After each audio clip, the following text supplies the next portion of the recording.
Hello viewers, நடிகர் ஸ்ரீயின் புகைப்படம் ஒன்று இணையத்தில் வெளியாகி பரபரப்பை ஏற்படுத்தி இருக்கிறது.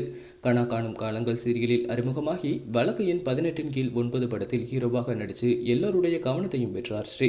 அதன் பிறகு வில்லம்பு, மாநகரம், ஓனாயும் ஆட்டுக்குட்டியும் என சில படங்களில் நடித்திருந்தார். அதன் பிறகு பிக் பாஸ் போட்டியாளர்களில் ஒருத்தராக வந்த ஸ்ரீ அப்பவே மன அழுத்தமாக இருக்குன்னு சொல்லி போட்டியில் இருந்து பாதியிலேயே வெளியேறினார். ரொம்ப சந்தோஷமான ஒரு முகம், அமைதியான சுபாவம், பார்க்க அப்படியே நம்மளோட பக்கத்து வீட்டு எதிர் வீட்டு பையன் சாயல்லையே இருப்பார். இன்னைக்கு ஸ்ரீயோட இந்த ஃபோட்டோ பார்க்கவும் பயங்கர ஷாக்கிங்காக இருந்தது.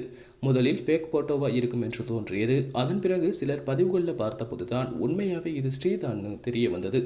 மனுஷனோட வாழ்க்கையில் சரி செய்ய முடியாத கொடிய நோய்களில் ஒன்று மன அழுத்தம். நிச்சயமாக அதுக்கு சரியான மருத்துவமும் வழிகாட்டலும் வேணும். இல்லை என்றால் நம் உடல்நிலை, மனநிலை இரண்டையுமே அது ஆரோக்கியமற்றதாக மாற்றி சிதைச்சிடுங்கிறதுக்கு இவரே ஒரு எடுத்துக்காட்டு. சினிமாவில் வாய்ப்பு கிடைக்காமல் போனது, தனக்கான அங்கீகாரம் கிடைக்கலன்னு ஏற்கனவே மனசிக்கல்ல இருந்தவர் போதை பழக்கத்துக்கு அடிமையாகிட்டார்னு தோணுது. எப்போவுமே நாம் மற்றவங்களுக்கு ரொம்ப எளிதாக அறிவுரை சொல்லுவோம். ஆனால் நாம் ஒரு பிரச்சனையை ஃபேஸ் பண்ணுறப்போ சற்றே தடுமாறித்தான் போவோம். ஆனால் அந்த தடுமாற்றத்தை உடனே சரி செய்து நம்மளை நாமே மீட்டெடுத்தால் தான் நம் வாழ்க்கையில் அடுத்த கட்டத்திற்கு நகர முடியும்.